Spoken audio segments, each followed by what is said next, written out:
RS brothers లో ఆషాఢం KG sale మళ్ళీ మొదలైంది. మరెన్నో క్రేజీ ఆఫర్స్ ఖైదీ చేయండి ఆర్ఎస్ బ్రదర్స్.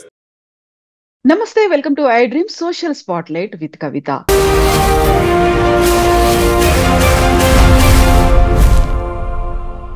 బోల్డ్ అన్ని జియో పొలిటికల్ ఇష్యూస్ అవుతున్నాయి. గతంలో ఆపరేషన్ సింధూర్ అయిన తర్వాత ఇరాన్ వర్సెస్ ఇజ్రాయెల్ వార్ అనేది జరిగింది. మధ్యలో మధ్యవర్తిత్వం ట్రంప్ చేశారు. ఆ తర్వాత నోబెల్ పీస్ ప్రైజ్ కోసం పాకిస్తాన్ కూడా రికమెండ్ చేసింది. ఈ మధ్య కాలంలో చూస్తే మన డిఫెన్స్ సిస్టమ్ మీద బోల్డ్ అంత ఖర్చు పెడుతున్నాము, స్ట్రెంగ్తన్ చేయాల్సినటువంటి అవసరం ఉంది. నెక్స్ట్ 50 years టార్గెట్ గా మన డిఫెన్స్ సిస్టమ్ ని స్ట్రెంగ్తన్ చేసుకుందాము అనేటువంటి అభిప్రాయాలు వినిపిస్తున్నాయి. ఎట్ ద సేమ్ టైం అమెరికాలో కూడా సబ్సిడీలను తగ్గించాలి అనుకుంటూ బిగ్ బ్యూటిఫుల్ బిల్ మీద చర్చలు కూడా జరుగుతున్నాయి. వీటన్నిటి గురించి మాట్లాడుకుందాం. మనతో పాటుగా ఉన్నారు డాక్టర్ జయప్రకాష్ నారాయణ గారు. సార్ నమస్తే సార్, ఎలా ఉన్నారు? నమస్తే కవిత, ఫైన్, థ్యాంక్ యూ. సార్, మీరు అమెరికాలో ఉన్నారు. అమెరికాలో కూడా బోల్డ్ అని ఇష్యూస్ జరుగుతున్నాయి. చాలా ఇంట్రెస్టింగ్ టాపిక్స్, డిస్కషన్స్ ఇవన్నీ అవుతున్నాయి. First topic big beautiful bill అనేది ఒక పేరు మాత్రం చాలా చాలా బాగుంది సార్. సబ్సిడీలను కట్ డౌన్ చేయాలని ఈ బిల్ పెట్టగానే ఒకవైపు డొనాల్డ్ ట్రంప్, ఇంకోవైపు Elon Musk war of words అనేవి జరుగుతూ ఉన్నాయి. సో బిల్ కి సంబంధించి డిస్కషన్స్ అవుతున్నాయి. ఏంటి sir, what exactly is big beautiful bill sir? ఇది ఒక రకంగా కలగాపులగం బిల్లు. దానిలో ఒక స్పష్టమైన సిద్ధాంతం కానీ దీర్ఘకాలిక దృక్పథం కానీ లేవు. తాత్కాలికంగా రిపబ్లికన్ పార్టీలో అధికారంలో ఉన్న పార్టీ, అటు రాష్ట్రపతి నెల వైట్ హౌస్లో కానీ, లేకపోతే ఇటు అమెరికన్ కాంగ్రెస్, అమెరికన్ పార్లమెంట్లో కానీ అధికారంలో ఉన్నది రిపబ్లికన్ పార్టీ. ఆ పార్టీలో వివిధ వర్గాల అభిప్రాయాలకి, ఆ వర్గాలు చేస్తున్న పోరాటానికి ఊతమిస్తూ కొన్ని అంశాలు తప్ప దీర్ఘకాలికంగా అమెరికా అభివృద్ధి కోసం కానీ, అమెరికా ఆర్థిక వ్యవస్థ కోసం కానీ స్పష్టమైన అవగాహనతో చేస్తున్న బిల్ కాదు. అయితే డొనాల్డ్ ట్రంప్ ఏమిటంటే ప్రతిదానికి ఒక ముద్దు పేరు పెట్టి సామాన్య ప్రజలకి బాగా అర్థమయ్యే భాషలో దాన్ని తీసుకెళ్ళటం ఆయనకు బాగా అలవాటు. ఇది ఏదో బిగ్ బ్యూటిఫుల్ బిల్ అంటున్నారు కానీ బిగ్ లేదు. బిగ్ కరెక్టే కానీ బ్యూటిఫుల్ కాదు. Okay sir. ఏమిటి దీనిలో ఉన్నాయి? మౌలికమైన 3-4 అంశాలు ఉన్నాయి. మొట్టమొదటిది, పన్నులు ఇష్టం వచ్చినట్టు ఎడాపెడా తగ్గించడం. గత 20 ఏళ్ళు 30 ఏళ్ళ నుంచి కూడా కొత్తగా వచ్చింది కాదు. రిపబ్లికన్ పార్టీ ఏం చేస్తుందంటే, పూర్వకాలం రిపబ్లికన్ పార్టీకి ఏమో ఆర్థికంగా చాలా క్రమశిక్షణ పాటిస్తుందన్న పేరు ఉండేది. డెమోక్రాటిక్ పార్టీకి అదే పనిగా ఎడాపెడా పన్నులు వేసి యథేచ్ఛగా ఖర్చులు పెంచేసి అప్పుల పాలు చేస్తున్న అపప్రథ ఉండేది. కానీ గత 20-25 ఏళ్ల నుంచి జరుగుతుంది ఏంటంటే, డెమోక్రాటిక్ పార్టీ ఏమో ఆర్థిక క్రమశిక్షణ ఉన్నంతలో పాటిస్తున్నది, రిపబ్లికన్ పార్టీ ఏమో ఇష్టం వచ్చినట్టుగా ఆర్థిక క్రమశిక్షణ లేకుండా పన్నులు తగ్గించడము, కొన్ని ఖర్చులు తగ్గించడం కనిపించినా చాలా ఖర్చులు పెంచడము, మొత్తం మీద అప్పుల పాలు చేయటము, ఇది కనిపిస్తుంది. అది ముఖ్యంగా 1992 నుంచి, అంటే బిల్ క్లింటన్ రాష్ట్రపతి ఎన్నికైన దగ్గర నుంచి డెమోక్రాటిక్ పార్టీలో ఆర్థిక క్రమశిక్షణ, రిపబ్లికన్ పార్టీలో ఆర్థికంగా దుందుడుకు స్వభావం కనిపిస్తుంది. ఇప్పుడు కూడా అదే కనిపిస్తున్నది. ఓ పక్కనే పన్నులు తాత్కాలికంగా తగ్గించడం, తాత్కాలికం అని చెప్తారు ప్రతిసారి.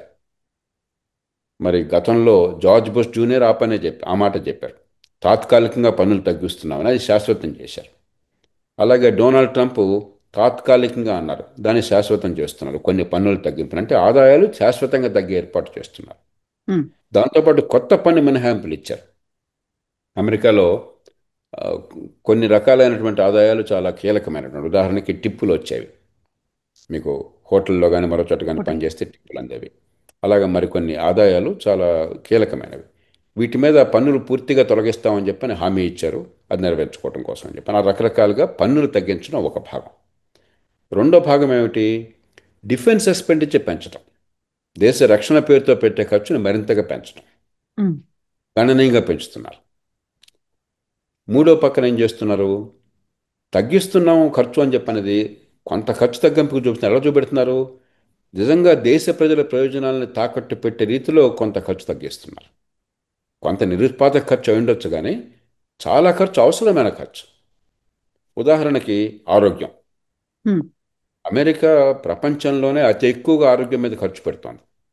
అమెరికా ప్రభుత్వం దాదాపు 9% జీడిపి ఖర్చు పెడుతుంటే ఆరోగ్యం మీద, ప్రజలు ఇన్సూరెన్స్ ప్రీమియంల పేరుతో కానీ లేకపోతే జేబులోంచి పెట్టే ఖర్చు పేరుతో కానీ 9%, అంటే 18% వాళ్ళ తలసరి ఆదాయాన్ని వాళ్ళు ఆరోగ్యం కోసం ఖర్చు పెడుతున్నారు. ప్రపంచంలో అతి ఎక్కువది.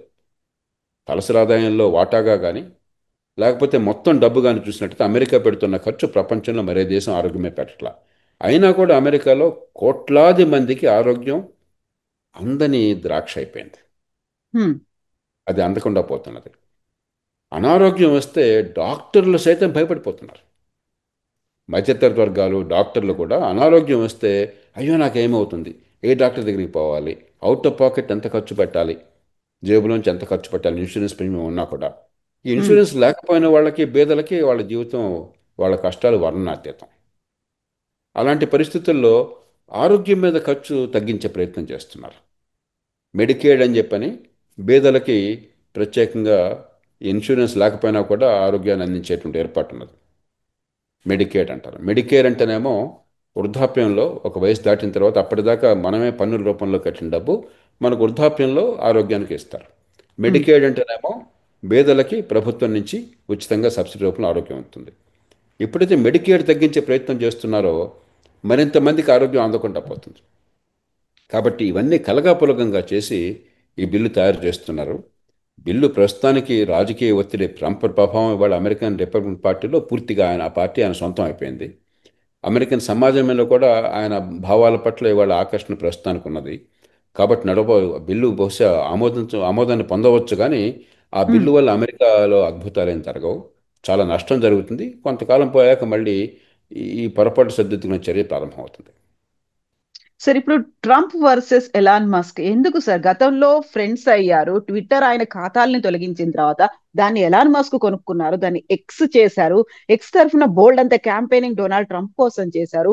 అలాంటి గుడ్ ఓల్డ్ ఫ్రెండ్స్ ఎందుకని ఈ మధ్యలో ఇంత గ్యాప్ వచ్చింది? ఒకరి మీద ఒకరు మళ్ళీ నేను ఒక కొత్త పార్టీ పెడతాను అని ఎలాన్ మస్క్ ఎందుకని అనౌన్స్ చేస్తున్నారు సార్?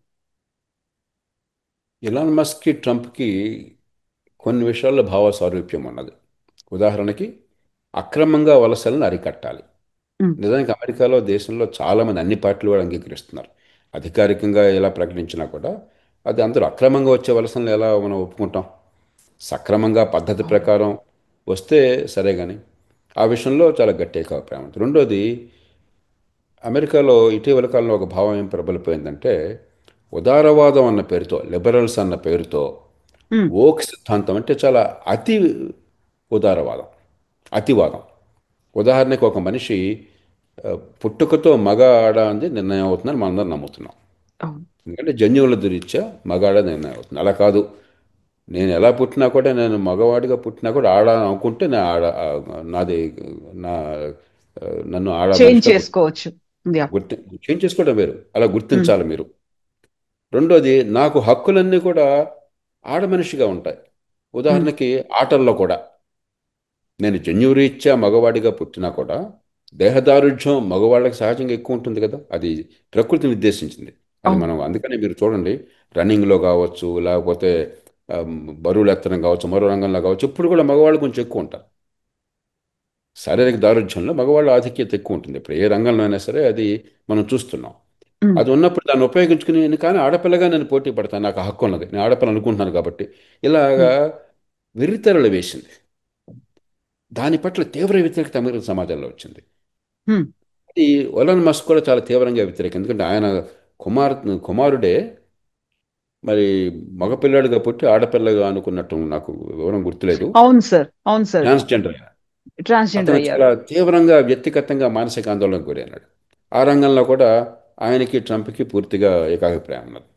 అలాగే ప్రభుత్వంలో చాలా వృధా ఉన్నది. ప్రభుత్వం ఉమ్. ఖర్చు అనవసరంగా అనుత్పాదక ఖర్చు పెరుగుతుంది, దాన్ని తగ్గించాలన్న విషయంలో పూర్తిగా ఇద్దరికి ఏకాభిప్రాయం ఉన్నది. ఇలా కొన్ని విషయాలు ఏకాభిప్రాయం వల్ల కలిశారు. ఉమ్. డెమోక్రాటిక్ పార్టీ పట్ల అతని వ్యతిరేకత వల్ల, వ్యక్తిగతమైనటువంటి తన కుమారుడి జీవితంలో జరిగిన సందర్భం వల్ల, వివిధ కారణాల వల్ల కలిశారు. కానీ మౌలికంగా ఇతర అంశాల్లో ఇద్దరికీ అసలు అభిప్రాయాలకి అది దక్షిణ ధ్రువం, ఉత్తర ధ్రువం. ఉమ్. ఉదాహరణకి ఇలాన్ మాస్క్ ప్రపంచంలోనే విద్యుత్ కార్లకి కీలకమైనటువంటి ఆ, ప్రయోగాలు చేసి దాన్ని పెంచడం కోసం దోహదం చేసిన వాళ్ళు నెంబర్ వన్ ప్రపంచంలో ఇలాన్ మస్క్. ఉమ్. అసలు ఇవన్నీ వద్దు, పాతకాలం పెట్రోల్ కార్లే కావాలని గట్టిగా అప్పటికిప్పటికి గట్టిగా వాదించేవాడు మన డొనాల్డ్ ట్రంప్. ట్రంప్. ఉమ్. ఈ గ్లోబల్ వార్మింగ్ ఏం లేదు, అసలు విద్యుత్ కార్లు అక్కర్లేదు, ఇదంతా వేస్ట్, మనకు ఆయిలే ఉమ్. కావాలా, గ్యాసే కావాలా అని చెప్పి నమ్మేవాడు. మౌలికంగా అసలు ఇద్దరికి పడదు ఆ విషయంలో.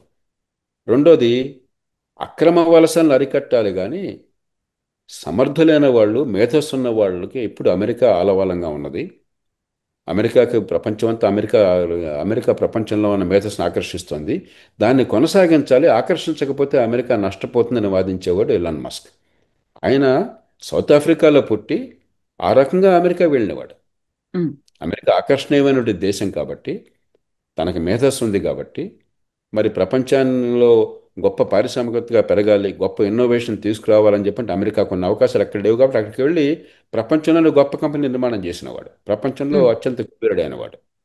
కాబట్టి ఆయన ఏమిటి, వాళ్ళు భారతీయులైనా ఇంకో దేశం నుంచి అయినా కూడా మేధస్సు ఉన్నవాళ్ళు, శక్తి గలవాళ్ళు, కొత్త ఆలోచనలు కొత్త పుంతలు తొక్కల వాళ్ళు అమెరికాకి రావడాన్ని మనం మనం అనుమతించాలని గట్టిగా పోరాడే మనిషి. మూడోది, ప్రభుత్వం ఖర్చుని అరికట్టి అప్పుల పాలు కాకుండా చేయాలని గట్టిగా నమ్మే మనిషి. ఇంతకుముందు ఉమ్, అనుకున్నాం ఈ సోకాల్డ్ బిగ్ బ్యూటిఫుల్ బిల్ అంతా కూడా ప్రభుత్వం ఖర్చుని పెంచి అప్పుల పాలు ఉమ్, చేసేటువంటిది, అప్పుల భారం పెంచేటువంటిది. ఈ విషయంలో చాలా గట్టిగా పట్టుబట్టాడు. మనం పోరాడుతుందాం, అప్పుల భారం పెరగకూడదు, భవిష్యత్ మీద భారం పెరగకూడదు, ఆర్థిక క్రమశిక్షణ కావాలని. ఈ బిల్ ఏమిటి, చెత్త బిల్లు అని చెప్పాను. ఇలా యా మౌలికమైన విషయాలు కొన్నిట్లో ఏకాభిప్రాయం ఉన్నా, కొన్నిట్లో తీవ్రమైన అభిప్రాయ భేదాలు ఉన్నాయి. మరి ఇద్దరు గట్టి మనస్తత్వం ఉన్నవాళ్ళు. ఎలాన్ మస్క్ మంచి ఉమ్, చెడు పట్టుదల, పోరాట పటిమ, మరి గట్టిగా నమ్మిన లక్ష్యాల పట్ల నిబద్ధత లేకపోతే అతను అంత గొప్పవాడిగా అయిండేవాడు కాదు. డొనాల్డ్ ట్రంప్ ఎన్ని అవలక్షణాలన్నా కూడా మంచి చెడు తాపట్నే కుద్దేటికి మూడే కాళ్ళు. ఉమ్, తర్వాత ఇద్దరికి కూడా వ్యక్తిగతమైనటువంటి ఈగో, ఈ కారణాలుగా కొంత బెడిసి కొట్టింది. అది శాశ్వతం కాకపోవచ్చు కానీ పూర్వం ఉన్న సయోధ్యం ఉండదు. ప్రస్తుతానికి ఇద్దరు కూడా ఆ, ఒక స్థాయిని మించి ట్రంప్ కూడా మస్క్తో దూరం అయినట్టయితే, మస్క్కి ట్రంప్ కంటే ప్రపంచంలో ప్రజాదరణ ఉంది. పూర్వం ట్విట్టర్ అనేవాళ్ళం, ఇప్పుడు ఎక్స్ అంటున్నాము. అది మస్క్ చేతుల్లోనే ఉంది. దానిలో ఆదరణ చూస్తే ప్రపంచంలో అత్యంత ఆదరణ ఉన్నది ఈవేళ బరాక్ ఒబామాకు కాదు, డొనాల్డ్ ఉమ్, ట్రంప్కి కాదు, లేకపోతే నరేంద్ర మోదీకి కాదు, ఎలాన్ మస్క్కి. అతి ఎక్కువ మంది ఫాలో అయ్యేది ఎలాన్ మస్క్ని. అంటే అతను ప్రపంచ ప్రజల కొన్ని వర్గాల భావాలని, అమెరికన్ ప్రజల భావాలని ప్రభావితం చేసే శక్తి ట్రంప్కి ఎంత ఉందో బహుశా అంతకంటే ఎక్కువ ఎలాన్ మస్క్ కూడా ఉన్నది. అలాగే అపారమైనటువంటి సంపద ఉన్నది. అతను కొంత నష్టపోయినా అప్పుడప్పుడు చేతిలో పెట్టుబడి పెట్టే శక్తి ఉన్నది. ఉమ్, మరి 10 మందిని ఆకర్షించే శక్తి ఉంది. కాబట్టి ట్రంప్కి అతను కోల్పోవాలన్న కోరిక ఉండదు. అలాగే మరి ట్రంప్కి అపారమైన ప్రభావం రిపబ్లికన్ పార్టీ మీద ఉంది అమెరికాలో. ప్రస్తుతం అధికారం ఉన్నది కాబట్టి ఆయన్ని పూర్తిగా కోల్పోవాలని ఈయనకే ఉండదు. అంచేత ఉమ్. కొంతకాలం ఈ ఆ, ఈ సహజీవనంలో కొన్ని ఇబ్బందులు ఉంటాయి. తూతూ మేమే అని అంటాం మన ఇండియన్ పాలిటిక్స్ లో ఉన్నట్టుగా అది అక్కడ ఉమ్. కూడా కంటిన్యూ అవుతుంది సార్. అది. సార్ ఇప్పుడు కొత్త పార్టీ పెట్టాల్సినటువంటి అవసరం ఉంది అనే ఒక మాట అన్నారు. అమెరికన్ పార్టీ అనేది మీరు నన్ను పంపించేస్తే నేను పార్టీ కూడా పెట్టుకుంటాను అంటే డెమోక్రాట్లు రిపబ్లికన్లు కాకుండా కొత్త పార్టీకి స్కోప్ ఉందా సార్ అక్కడ? ఇది కొత్త కాదు. అమెరికాలో చాలా కాలం నుంచి మూడవ పార్టీ కోసం ప్రయత్నాలు జరిగినాయి. గతంలో ఒక రాష్ట్రపతిగా చేసినటువంటి థియోడోర్ రూజ్వెల్టే ఆయన మూడో పార్టీ పెట్టే ప్రయత్నం చేసి ఎన్నికల్లో పోటీ చేశాడు. ఆయన గెలవలేకపోయినాడు. ఉమ్, అట్లాగే రాస్ పెరో 1992 ఎన్నికల్లో, 88 ఎన్నికల్లో కానీ 92, 96 ఎన్నికల్లో ఆయన ప్రభావం వల్లనే బహుశా బిల్ క్లింటన్ చాలా సునాయాసంగా గెలిచాడు. ఆయన ఓకే. దాదాపు మొట్టమొదటి ఎన్నికల్లో 18% ఓట్లు సంపాదించాడు. తర్వాత ఎన్నికల్లో 12, 13% ఓట్లు వచ్చినాయి. ఉమ్, కాబట్టి ఈ రెండు పార్టీలు కూడా పూర్తిగా బూజు పట్టినటువంటి పార్టీలు అయిపోయినాయి. వాళ్ళు ఇతరుల మాటలు ఆలకించటం లేదు. ఊరికే ఈ వెస్టర్న్ ఇంట్రెస్ట్, కొన్ని వర్గాల ప్రయోజనాల కోసం పోరాడుతున్నాయి తప్ప సమాజం మొత్తం కోసం కాదన్న భావన చాలామంది మనసులో ఉన్నది. కానీ వాళ్ళ ఎన్నికల పద్ధతి బ్రిటన్లో కానీ, అమెరికాలో కానీ, కెనడాలో కానీ, భారతదేశంలో కానీ first past the post system అంటాం. ఉమ్, ఒక ఓటు ఎక్కువ వస్తే గెలుపు, ఒక ఓటు తక్కువ వస్తే ఓటమి. అలాంటి ఎన్నికల వ్యవస్థ ఉన్నప్పుడు మూడవ పార్టీ కొంతకాలం పాటు రెండు పార్టీల మీద కోపం వస్తే మూడవ పార్టీకి కొంత హడావిడి ప్రచారం ఉండొచ్చు కానీ మూడవ పార్టీ నెగ్గడం చాలా కష్టం. ఉమ్, భారతదేశంలో కూడా సమస్య అదే. ఇప్పుడు ఉన్న పార్టీలు ఎంత దారుణంగా ఉన్నా కూడా రెండు ప్రధాన పార్టీల మధ్య పోరాటం తప్ప మూడవ పార్టీకి కొంతకాలం గొంతు ఉంటుంది, కొంత మాట వింటారు, కానీ నిజంగా ఓటు రాదు, చాలా కష్టం. ఒక పార్టీ ఉమ్, కనుక పూర్తిగా అంతర్ధానం అయిపోతే, కొన్ని సందర్భాల్లో ఒక పార్టీ పట్ల ప్రజల విముఖత ఎంత తీవ్రంగా పెరగవచ్చు అంటే ఆ పార్టీ ప్రజల మనసు నుంచి అంతర్ధానం కావచ్చు. అప్పుడు మూడో పార్టీకి స్థానం ఉండొచ్చు. అది అడపదడప మన దేశంలో రాష్ట్రాల్లో చూస్తున్నాం. పంజాబ్లో ఆమ్ ఆద్మీ పార్టీ రావడం కానీ ఢిల్లీలో రావడం కానీ ప్రధానంగా ఏంటంటే కాంగ్రెస్ పార్టీ ఆ, మీకు ఢిల్లీలోనూ అకాలీదళ్ ప్రజల మనసుల్లోంచి పంజాబ్లోనూ అంతర్ధానం అయిపోయింది. అప్పుడు ఆమ్ ఆద్మీ పార్టీ రెండు పార్టీలు ఒకటిగా వచ్చింది. అలా అరుదైన సందర్భాల్లో ఒకప్పుడు అస్సాంలో అస్సాం గణ పరిషత్ ఉన్న పార్టీలు ప్రజల మనసులో అంతర్ధానం కావడం చేత అస్సాం గణ పరిషత్ వచ్చింది. అట్లాగా అరుదుగా రావచ్చు తప్ప దేశం మొత్తం రావడం చాలా కష్టం. మన ఎన్నికల వ్యవస్థలో మూడవ పార్టీకి పెద్దగా స్థానం ఉండదు. కాకపోతే మూడవ పార్టీ బలమైన ఎజెండా తీసుకొచ్చినట్టయితే దాన్ని ఈ ప్రధాన పార్టీలు ఆ, దాన్ని సొంతం చేసుకుంటాయి. ఉదాహరణకి రాస్ పెరో 1992 ఎన్నికల్లో ఈ బడ్జెట్ని బ్యాలెన్స్ చేయటము, అప్పుల భారాన్ని పెంచకుండా కాపాడటము, ఆర్థిక క్రమశిక్షణ పాటించడం ప్రధాన అంశంగా తీసుకొచ్చాడు. దాన్నే బిల్ క్లింటన్ పూర్తిగా సొంతం చేసుకుని ఆయన నిజంగా అమెరికన్ చరిత్రలో గత 30 ఏళ్లలో బడ్జెట్ని బ్యాలెన్స్ చేసిన వాళ్ళు ఎవరైనా ఉన్నారు, అప్పుల భారం తగ్గించే ప్రయత్నం చేసిన వాళ్ళు అంటే బిల్ క్లింటన్. కాబట్టి ప్రజల్లో ఆదరణ ఉన్నది, 10-15% ఓట్లు పడుతున్నాయని కానీ ఆయన దాన్ని సొంతం చేసుకుని దానికోసం ఆ ఓట్లు ఆయన సొంతం చేసుకోగలిగాడు.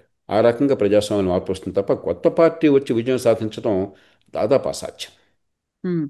సార్ ఇప్పుడు ఆపరేషన్ సింధూర్ ఆ టైంలో యుద్ధాన్ని నేను ఆపాను అనేటువంటి ఒక మాట డొనాల్డ్ ట్రంప్ చెప్పారు. ఆ తర్వాత మనం దాన్ని ఖండించాము, మనం సంప్రదించలేదు అనేది వచ్చింది. బట్ అమెరికాకు పిలిపించి వైట్ హౌస్ లో విందు భోజనానికి మనం రిజెక్ట్ చేసాం, మనం వెళ్ళలేదు. బట్ అక్కడి నుంచి మాత్రం ఒక ప్రతిపాదన కూడా వచ్చింది. డిన్నర్ చేసిన తర్వాత ఆపరేషన్ సింధూర్ వీటన్నిటితో మాట్లాడుతూ పీస్ ప్రైజ్ కి, నోబెల్ పీస్ బహుమతికి తన పేరు రికమెండ్ చేస్తున్నట్టుగా మునీర్ కూడా అనౌన్స్ చేశారు సార్. ఇప్పుడేమో ఇరాన్ ఇజ్రాయెల్ మధ్యలో యుద్ధం ఆగింది. At the same time Israel కూడా ఇంకొక మాట చెప్పారు, గాజా స్ట్రిప్ మీద మీరు దాడులు చేయకండి అనేది. ఇక్కడ సీజ్ ఫైర్ అవుతోంది, అక్కడ వాళ్ళకి రిక్వెస్ట్ లా లేకుంటే ఆంక్షలు, ఒక డిమాండ్లు అనేవి వినిపిస్తున్నప్పుడు EC in the race sir, ఎలా ఉంది అక్కడ? ఆయనకు నోబెల్ పీస్ ప్రైజ్ వస్తుంది అనుకుంటున్నారా సార్? ముందు ఈ రెండు అంశాలని వేరువేరుగా చూడాలి. భారత్ పాకిస్తాన్ మన మధ్య జరిగినటువంటి సంఘర్షణ, ఇజ్రాయెల్ ఇరాన్ నేపథ్యంలో సంఘర్షణ, రెండు వేరువేరుగా చూడాలి. దానికి వెళ్ళాక నోబెల్ గురించి మాట్లాడుకుందాం.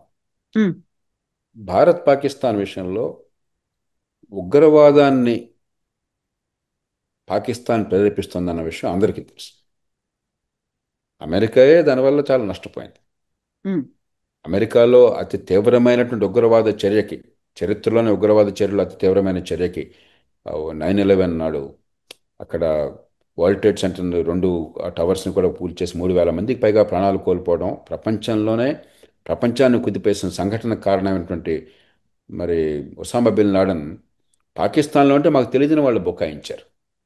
ఇప్పుడు కూడా మాకు తెలియదు, మాకు తెలియకుండా ఆయన నివాసం ఏర్పరచుకున్నాడు. ఇది పాకిస్తాన్ రాజధాని పక్కనే, ఆయన సైనిక స్థావరాల పక్కనే. అలాంటి పాకిస్తాన్ మీద మనం తీసుకున్న చర్య చాలా పరిమితమైనటువంటి, ఆచితూచి వ్యవహరించాం.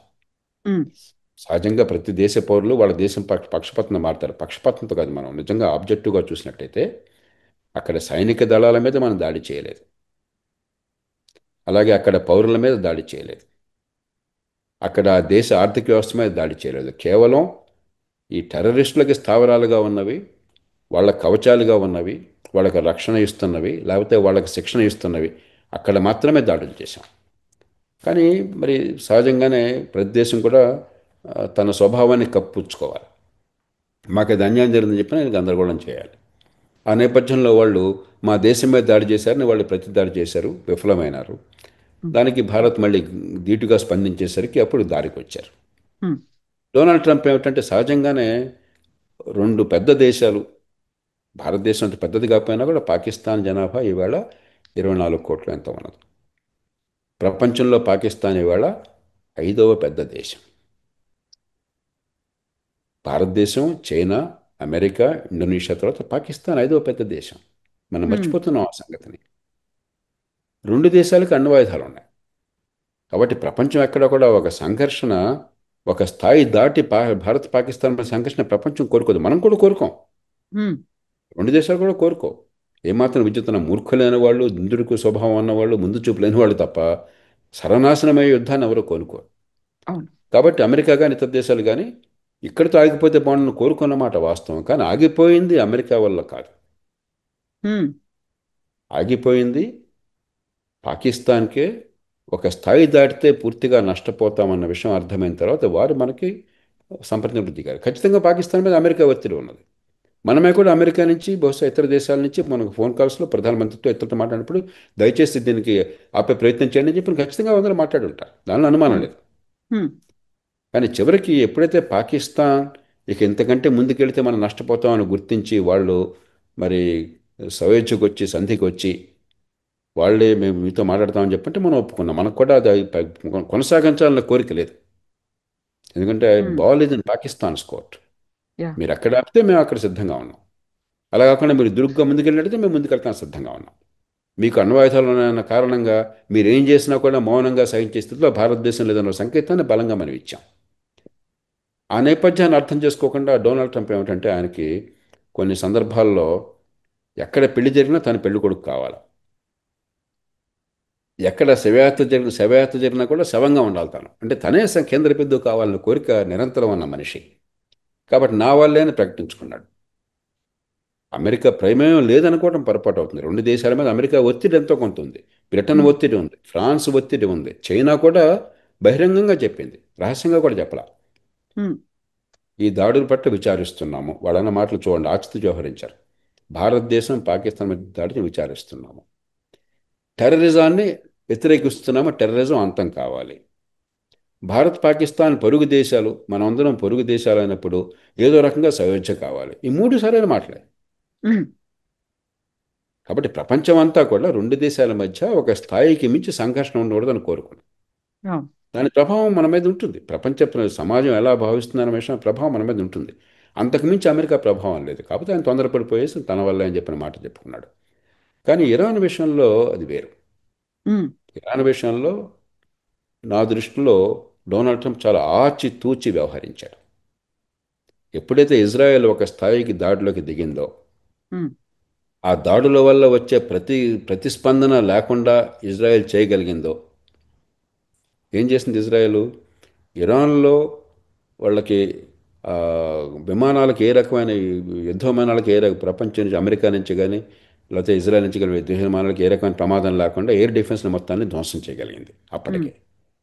రెండు, ఇరాన్కి ఇరాన్ ప్రోత్సాహంతో ఉన్నటువంటి టెర్రరిస్ట్ దళాలను పూర్తిగా నిర్వీర్యం చేయగలిగింది. హెజ్బుల్లా కానీ, లెబనాన్లో ఉన్న హెజ్బుల్లా కానీ, లేకపోతే గాజాలో ఉన్న హమాస్ కానీ, లేకపోతే ఇరాక్లో ఇతర ప్రాంతాల్లో ఉన్నటువంటి ముస్లిం బ్రదర్హుడ్ కానీ, లేకపోతే యెమెన్లో ఉన్నటువంటి హౌతీస్ కానీ, ఈ నలుగురిని చాలా మేరకు నిర్వీర్యం చేయగలిగింది. ఎప్పుడైతే ఈ రెండు జరిగినాయో ఉమ్, అప్పుడు కనుక అమెరికా ఆ పని చేయకపోయినట్టయితే ఇంకా మళ్ళీ అవకాశం రాదు, చరిత్ర క్షమించదు. కాబట్టి ఉమ్, అమెరికా దిగాల్సి వచ్చింది. కానీ అంతటితో ఖచ్చితంగా ఆపేశాడు ఆయన. మేము ఐతుల్లా ఖమీనీ మీద దాడి చేయము, ఉమ్, అక్కడ ప్రభుత్వం మార్పు కోసం మేము ప్రయత్నం చేయము, మీరు కనుక ఇప్పటితో ఆపితే మేము గొడవ చేయము అని వాళ్ళు ఏదో ఫేస్ సేవింగ్ కోసం చెప్పని కొన్ని క్షిపణులు పంపించారు. ముందుగా చెప్పి పంపించారు, వాళ్ళు వెంటనే వీటిని నిర్వీర్యం చేయగలిగారు. వెంటనే ఇరాన్ కూడా దారికి వచ్చింది, సీజ్ ఫైర్ వచ్చింది. ఉమ్, అట్లాగే అదే సమయంలో ఇజ్రాయెల్ మీద ఒత్తిడి తీసుకొచ్చి ఇరాన్తో ఇజ్రాయెల్ సీజ్ ఫైర్ తీసుకురాగలిగాడు. ఇప్పుడు గాజా మీద ఒత్తిడి తీసుకొస్తున్నాడు. కాబట్టి ఉమ్, ఇక్కడ మాత్రం ఆచితూచి వ్యవహరించాడు ఆయన. అంచేత అన్ని చోట్ల ఆయన ప్రమేయం అన్నది సరైనది కాదు. కానీ ఇరాన్ విషయంలో మాత్రం అమెరికా చాలా సరిగ్గా వ్యవహరించింది, డొనాల్డ్ ట్రంప్ సరిగ్గా వ్యవహరించాడు. ఇక మూడో నోబెల్ ప్రైజ్. సరే, పాకిస్తాన్ సైన్యాధ్యక్షుడికి ప్రపంచ సమాజంలో ఏ రకమైనటువంటి విశ్వసనీయత ఉండదు.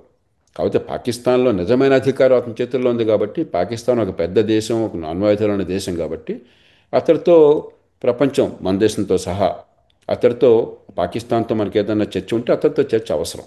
ప్రత్యక్షంగానో పరోక్షంగానో రహస్యంగానో బహిరంగానో వేరు విషయం. ఉమ్, అతడితో చర్చ లేకుండా పాకిస్తాన్తో మనకి ఏ రకమైన సంబంధాలు సాధ్యం కావు. ఆ మేరకు తప్ప అంతకు మించి పాత్ర లేదు. పాకిస్తాన్ సైన్యానికి, పాకిస్తాన్ పాలక వర్గాలకి అమెరికా ఏ, అండ ఏదైనా కావాలంటే డొనాల్డ్ ట్రంప్ని ప్రసన్నం చేసుకోవాలి.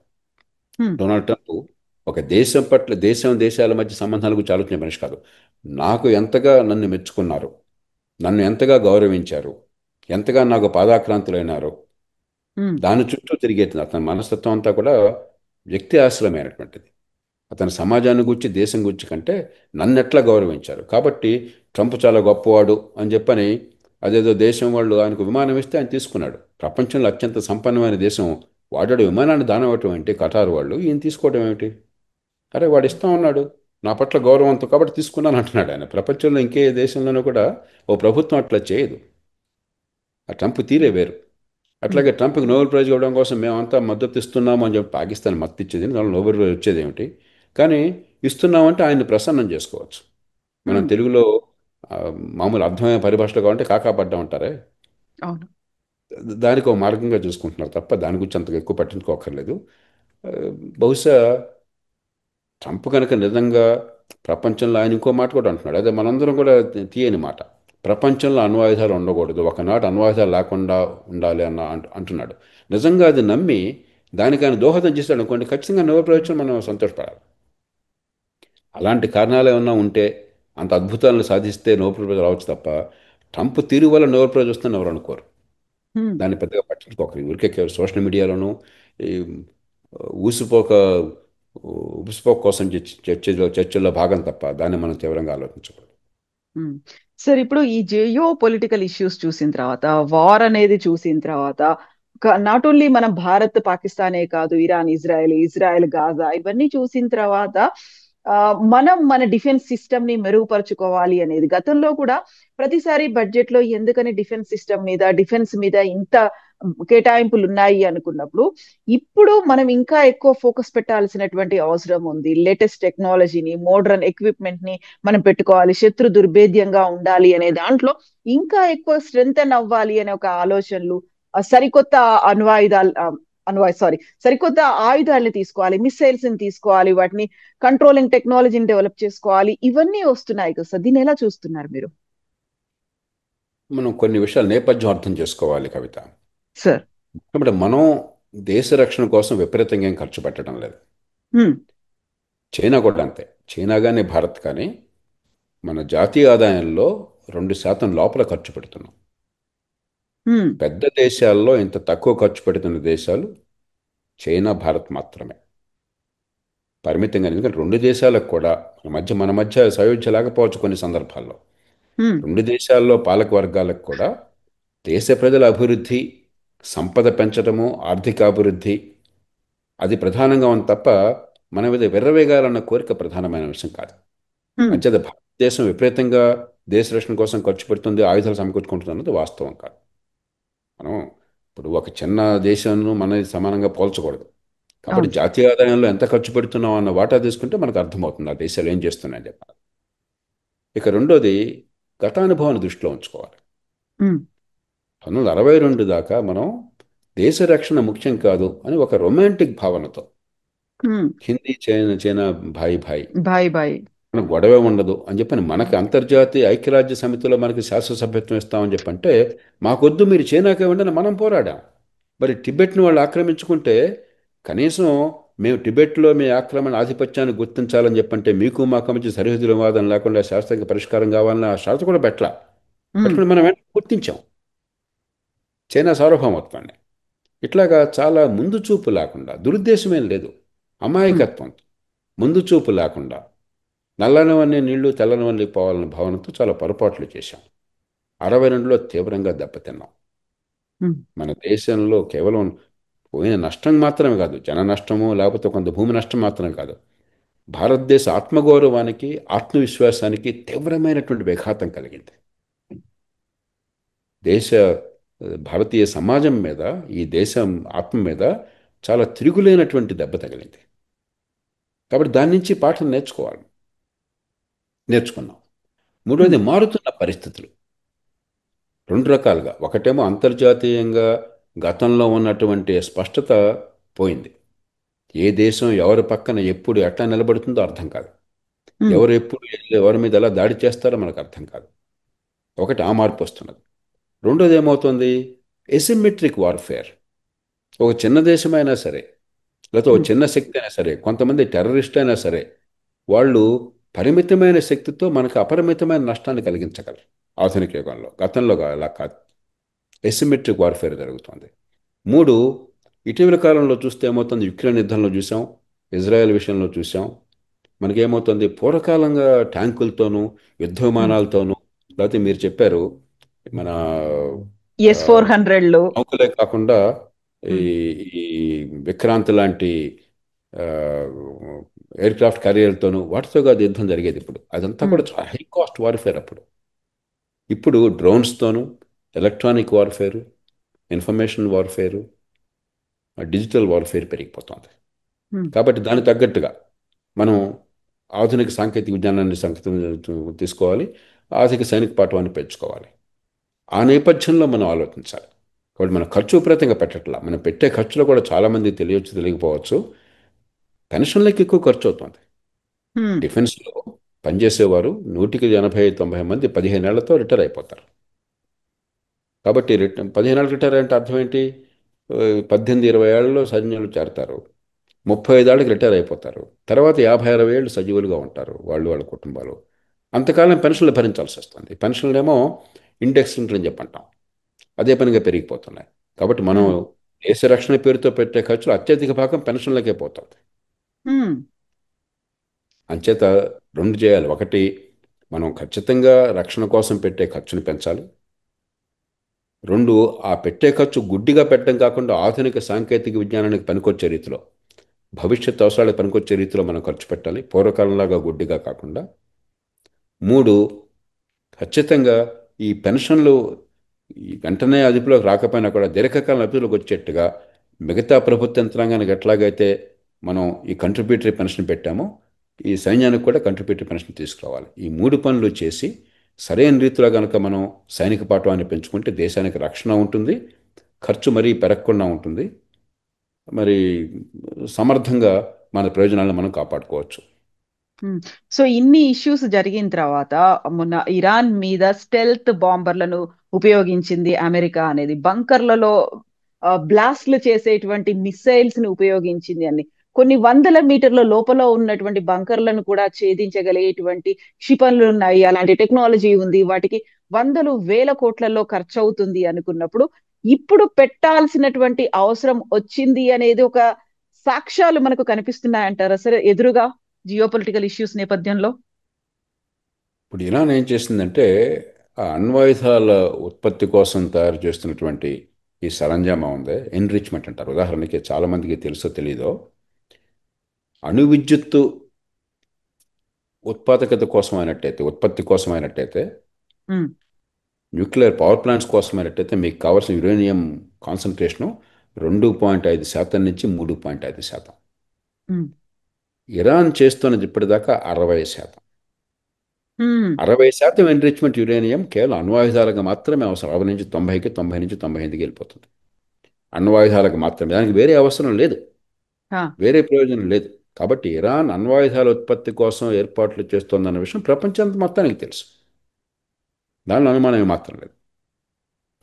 ఇరాన్ గతంలోనే న్యూక్లియర్ నాన్ ప్రొలిఫరేషన్ ట్రీటీలో సభ్యులుగా ఒప్పందం పెట్టింది. భారతదేశం ఏనాడు పెట్టలా. ఉమ్, మొట్టమొదటి నుంచి భారతదేశం దానికి వ్యతిరేకం. మీ అందరికీ లేనటువంటి షరతులు మాకు పెడితే మేము ఎందుకు ఒప్పుకుంటాం, మీరందరూ ఆపితే మేము కూడా ఆపుతామని చెప్పి మనం నిర్ణయం తీసుకున్నాం. ఇజ్రాయెల్ ఏనాడు పెట్టలా. ఉమ్, కానీ ఇరాన్ పెట్టింది. ఆ షరతుకు ఒప్పుకుంటానని సంతకం పెట్టింది. అంతర్జాతీయ ఒప్పందంలో భాగంగా ఉన్నది. ఉండి కూడా దాన్ని ఉల్లంఘిస్తున్నారు. మూడోది, బహిరంగంగా మళ్ళీ మళ్ళీ ప్రకటన చేస్తున్నారు వాళ్ళు. ఉమ్, ఇజ్రాయెల్ అంతం చేయటమే మా లక్ష్యం. భారతదేశం కానీ చైనా కానీ, చైనా మనకి వాళ్ళకి సయోధ్య కానీ చైనా ఇంకో దేశాన్ని అంతం చేయడం లక్ష్యంగా ప్రకటించట్లా. మా దేశం పెరగాల, మా ఆర్థిక వ్యవస్థ పెరగాల, మా ప్రజల సంపద పెరగాల, మేము గొప్ప దేశంగా పెరగాల. మన భారతదేశం కూడా అదే మళ్ళీ మళ్ళీ చెప్పుకుంటున్నాం, ప్రయత్నం చేస్తున్నాం. మన చేతనైన మేరకు చైనా అంత బాగా చేయలేకపోతున్నా కూడా మా ఆర్థిక ప్రగతి కావాలా, మా మౌలిక సదుపాయాలు పెరగాల, మా ఆదాయాలు పెరగాల, మా బెదరికం పోవాలి. మన సమస్య మన ప్రజల సమస్య. ఉమ్, కానీ ఇరాన్ ప్రజల గురించి మాట్లాడట్లా. ఇజ్రాయెల్ అంతం చేయడమే మా లక్ష్యం, మాకు ఇంకో లక్ష్యం లేదు. ఈ నేపథ్యంలో ఇజ్రాయెల్ మీద దాడి అనివార్యం. ఎప్పుడు ఎలా అన్నది ఇందాక చెప్పాను నేను. ఉమ్, సందర్భం కలిసి వచ్చింది కాబట్టి అక్కడ ఎయిర్ డిఫెన్సెస్ని చాలా మేర ధ్వంసం చేయగలిగినారు. ఇరాన్ నుంచి పోషిస్తున్న ఉగ్రవాదుల మోకలను అదుపు చేయగలిగినారు. కాబట్టి ఇది సరైన సందర్భం. మళ్ళీ రేపొద్దున అవకాశం రాకపోవచ్చు. ఉమ్, కానీ ఇప్పటిదాకా సందర్భం సరిగ్గా లేదన్న కారణంగా దాడి జరగలేదు. కానీ జరగకూడదని జరగల, జరగకూడదని జరగకుండా ఉండలా. సందర్భం కోసం అవుతున్నారు. నేపథ్యం. ఆ నేపథ్యంలో ఏమైంది, ఇరాన్ ఏం చేసింది, ఈ ఎన్రిచ్మెంట్ ఫెసిలిటీస్ని తేలిగ్గా బాంబుల దాడికి గురి కాకుండా ఉండేట్టుగా కొండ గుహల లోపల, భూగర్భం లోపల కొన్ని వందల మీటర్ల దూరంగా పెట్టారని చెప్తున్నారు. దాన్ని ఛేదించే శక్తి ఒక అమెరికాకి మాత్రమే ఉంది, ఇంక ప్రపంచంలో ఏ దేశానికి ఇవాళ లేదు. 50-100 మీటర్ల కాంక్రీట్ లోపల లేకపోతే భూగర్భంలోనే ఉంటే దాన్ని ఛేదించే శక్తి అమెరికన్ స్టెల్త్ బాంబర్స్కి మాత్రమే ఉన్నది. అది కూడా నిజంగా ఛేదించగలిగారా పూర్తిగా? కొంత విధ్వంసం జరిగింది, కానీ పూర్తిగా విధ్వంసం చేశారో ఎవరికి తెలియదు. మేమంతా విధ్వంసం చేసాం, సర్వనాశనం చేసామని డొనాల్డ్ ట్రంప్ గారు చెప్పుకుంటున్నాడు. నిజమో కాదో ఎవరికి తెలియదు. అంతర్జాతీయ నిపుణులు చెప్పేది కొంతమేరకు విధ్వంసం జరిగి ఉండొచ్చు, కానీ నష్టం జరిగి ఉండొచ్చు, కానీ శాశ్వతంగా ఇరాన్ని ఆపేటువంటి శక్తి అమెరికా కూడా లేదు అని చెప్పి అంటున్నారు. మరి వాస్తవం అంటే భవిష్యత్తు తెలుస్తుంది. సో ఇప్పుడైతే మనం ప్రతిదానికి ముందే జాగ్రత్త పడాల్సినటువంటి అవసరం, అలాంటి పరిస్థితులు అయితే వచ్చాయి భారతదేశానికి కూడా. అందుకని మనం ఖచ్చితంగా ఆధునిక టెక్నాలజీని మనం సంతరించుకోకపోతే, ఊరికే గుడ్డిగా పూర్వకాలంలాగా సైనిక దళాలంటే కొన్ని లక్షల మంది సైనికులు, కన్వెన్షనల్ మెథడ్లో కొన్ని వందల లేక కొన్ని వేల పాతకాలపు ఖరీదైన యుద్ధ విమానాలు, యుద్ధ నౌకలు, లేకపోతే మరి ఎయిర్ క్రాఫ్ట్ క్యారియర్లు, ఇవి అనుకుంటే లాభం లేదు. మనకు చాలా మొబిలిటీ, ఫ్లెక్సిబిలిటీ, ఆధునిక టెక్నాలజీ కలిసి ఉండేటువంటి ఆయుధాలు కావాలి. వాటిలో శిక్షణ కావాలి, టెక్నాలజీ కావాలి మనకి. Yes sir, thank you so much sir. మళ్ళీ మీరు మీకు కొంచెం టైం దొరికినప్పుడు we will have your interview once again sir. Thank you so much sir. Thank you. నిజంగా ప్రస్తుతం ఉన్నటువంటి సమాజం దేనికి ప్రయారిటీ ఇస్తుంది? ఆర్థిక సంబంధాల చుట్టూ మాత్రమే తిరుగుతుంది. మళ్ళీ ఎన్నికలంగానే చాలా విరక్తి కలుగుతున్నాం. మంచి అనిపిస్తుంది కదా, లేడీస్ కూడా ఛాలెంజింగ్ జాబ్స్ చేసినప్పుడు చాలా బాగుంటది. ట్రాఫిక్ అసిస్టెంట్స్ గా నియమించిన ట్రాన్స్జెండర్స్ అందరితో సాల్యూట్ చేయించుకుంటున్నారు. ఫుడ్ డెలివరీ ఇవ్వటానికి వెళ్ళినటువంటి డెలివరీ బాయ్ అనిల్ పై కళ్ళ ముందు